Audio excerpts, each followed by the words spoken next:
spent the best part of her life helping people on the front line of some of the most dangerous areas of the developing world. Since the 1950s, her compassion and strong sense of adventure has seen her provide aid in places as volatile as Uganda, Malaya and Palestine. Now, until 1998, she was the sole administrator of an aid organisation in the Congo with responsibility for the welfare of 300,000 people. She intends to return to the Congo and is currently in Britain raising funds to send that area much-needed supplies. So here now, with her remarkable story of courage and kindness, please welcome Beryl Delve Saunders. I'm fascinated with the dedication and your motivation in this case, because you come from a family where you actually had enough money, didn't, technically speaking, have to work. So what is your dedication to going and living in, you know, in very dangerous parts of the world, really? Well, what I've found is wherever I've gone, that there are so many people, very, very poor people, without any services that they need. And my profession is helping people to improve their way of living, and I have thoroughly enjoyed showing them these things and watching them do them. They've been so pleased on their side to be able to do this afterwards, and I've seen the standards of life improve, and that's very, very rewarding. And I've done this wherever I've gone, and I've always found that it works. The people are friendly, they want you to help them, and if you can help them sufficiently, they're very grateful for that help. Is it a kind of vocation? Do you regard yourself almost like a missionary? Do you see it like that? Oh, it is a vocation, yes. That's why I want to keep doing it. Yes, you just want to keep I going enjoy back it. to those areas. Yes. Take me to the Congo now, because you spent 5 intense years there. Yes. So what was the area like that you were living in? Well, it was entirely rural. There were no streets, no towns, anything that we consider a town, in Britain, for instance. Much of it was very mountainous, and the rest was swamps. In the dry season, it would be very dry. The people lived in tiny villages, usually about 20 homes to a village. But I did go to a place called Manono, which is in Katanga. It was Shaba then, because the country was called Zaire. And that had been a mining town under the Belgians, who had left in 1960. And it had been a very, very thriving colonial city with lovely houses and everything that you could want in it. But people had left when independence came. They were driven out, and it had fallen back into bush. All the people who could work anywhere had left, and that left a population of people who had almost no education, very little training in anything, very little conception of how to make any money. And it was not a money economy.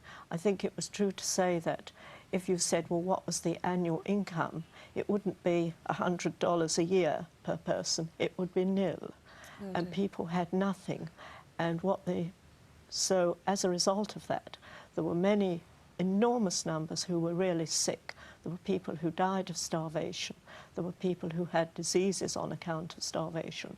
And this was when I started to input into being an agricultural program, which, when I left, had about 200,000 people all growing their own food. And we didn't show them how to grow food. To do, isn't it? Yes, but how to, the reason for growing it and how it could affect their health and their children's health and so on. In the intervening time since you came back here, and you know, what really happened in terms of war? Well, after I left, the first war had just ended, and everything seemed as though, under a new president, it was going to go well. But very soon, other countries decided to take a part of Congo each, and the war started up again. I had left, but my driver, or one of them, kept me posted with what went on. I used to have faxes from him about once a month, and I got very alarmed at the situation that had developed. And I saw all the terrible things that were happening to the people. So against the odds, you actually went back, didn't you, to this war-torn place? I heard, yes, you see, the war actually took place where I was for the second time, and everyone was driven out. Many of them were killed.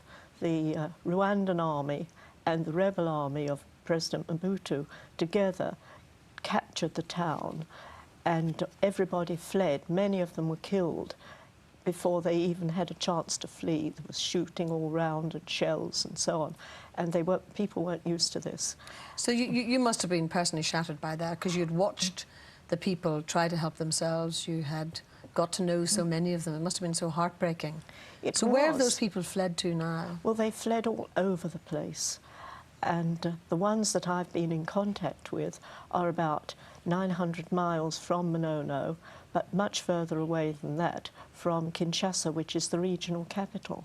And so I decided to go back and find out what they needed in order to be helped to live, because I knew that they'd fled naked in many cases, no shoes, that children of 2 and 4 had had to walk hundreds of kilometres, miles, to where they were then, that there was no food, there was no pure water, they had no homes, they'd had to build grass huts in which to live, and that many had died on the way. They'd walked for months.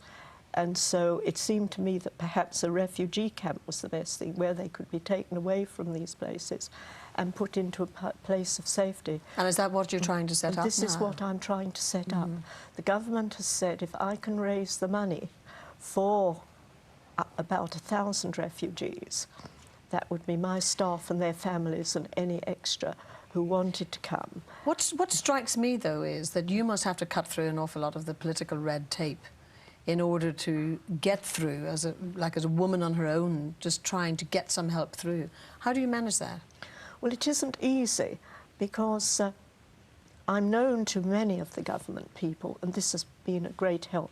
When I was back there for 2 months recently, I knew so many of the government people, whom I like anyway, but I couldn't do what I really wanted above all, was to go out to see the refugees I particularly wanted to see, who were in a place called Malemba and Kulu, nearly 1,000 kilometres away, because as a non-Congolese, the governor didn't want me sort of seeing all the things that were happening, because they were at war, you see, they were fighting. And have you ever been concerned about your own personal health? Because sometimes you have literally been the only Westerner there. Oh, I've always been the only Westerner there. No, I haven't. I've never been ill, and I like the people, so really those are the 2 important ingredients. Do you think you could ever success. settle down back here, for example? Well, I don't want to. I want to go back. And everyone was so pleased to see me. When I even stepped out of the plane at the airport on the tarmac, people were coming up and thanking me for coming back and so on, and that happened the whole of the 2 months. So what I want to do is to raise sufficient money for the government to give me the ground, which it has promised, for a refugee camp. And then out of that, I've got to make the refugee camp work. I've got to get the money for the medicines, the food, the equipment, the bedding, everything. Do you know something, Beryl? I have a funny feeling that you will do it, because you're one of the most determined people I've ever come across. May I just say thank you very much indeed for joining us and telling us about your quite amazing story. Thank you, Beryl, very much indeed. Good luck with everything. Thank you.